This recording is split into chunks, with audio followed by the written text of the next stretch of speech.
Okay, so now that we've seen the form container element, the wrapper element, let's talk about what goes inside or what can go inside of a form.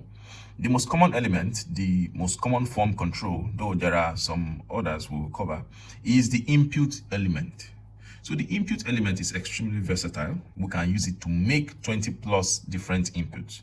So that could range from a checkbox to a color picker to a date picker to a password input to just a plain old text input. And the way that this works is the same exact element, input, but we change one attribute called type, and type is going to dramatically alter how it behaves. So I'll show you some examples. Here is the input documentation on MDN. The first thing you should know is that input is another example of an element that does not have a closing tag. There is no content between two tags. So if you look at how we use it, scroll down a bit more. It's quite a long page. Here you go. Here's an example, just input. There's no closing tag, there's no content in between. And the most important attribute, as I mentioned, is this one called type. But before we do that, let's head over to our HTML document form. Set HTML. I think my dog stepped all over my keyboard. Let's delete all of that. We've got our empty form, and let's add a single input just like that. So technically, this is a valid input. Even though we didn't specify what type, I believe it defaults to a text input.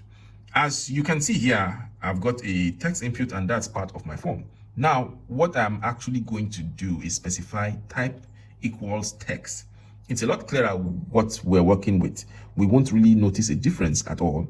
It's still a text input, but now let's play around with a couple of different types. So I'm just going to duplicate this a couple of different times. We have text as our first one. Why don't we try, how about password? That's another very common input where the text inside is actually obscured. So password, we'll refresh. And the second one is our password input. This one is our text input. So I'm sure you've seen this quite a bit. We just took a look at one earlier. It's exactly the same element, just one difference in the type attribute. So why don't we take a look at something even more different? How about let's go with a color input? So let's do that here. Type equals color. Probably won't use this one very often, but this gives us a color picker. Look at that. By the way, the color picker itself and the inputs will probably look different depending on the browser you are using. You can style these, you can change them, but the browser has some defaults for what they look like. So there's a color picker. What else? We're not going to deal with file pickers at the moment. We've got a month input. I don't use that very often. A number input. So this is just like a regular, it looks like a text input, except I can't type letters in here. I can type numbers and I can use the arrow keys.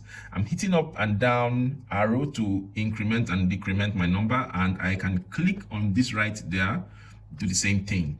So let's get one of those going here. Number, refresh.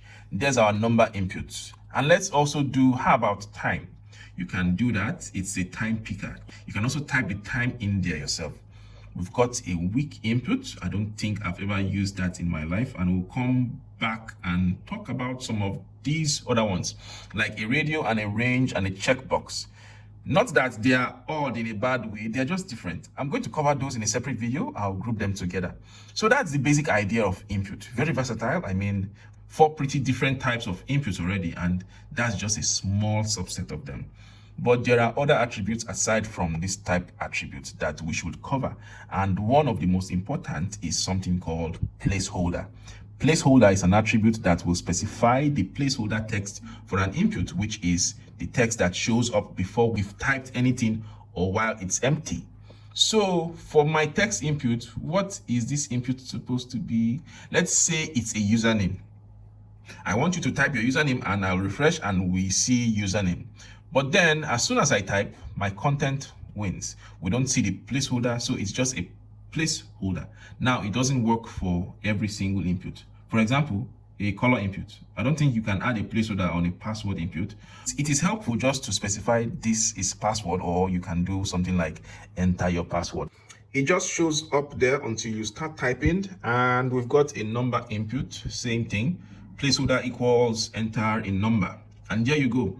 So placeholder, very important just in terms of making sure people know what you type into your inputs. However, it's still not super accessible, and we don't have something that we definitely need, which are labels. We will talk about that in the next video, how we properly label these inputs, and there's a couple of reasons why that's important. But for now, what we've seen is that using just one input element and changing that one type attribute, we can get quite a variety of different types of inputs or different form controls. Okay.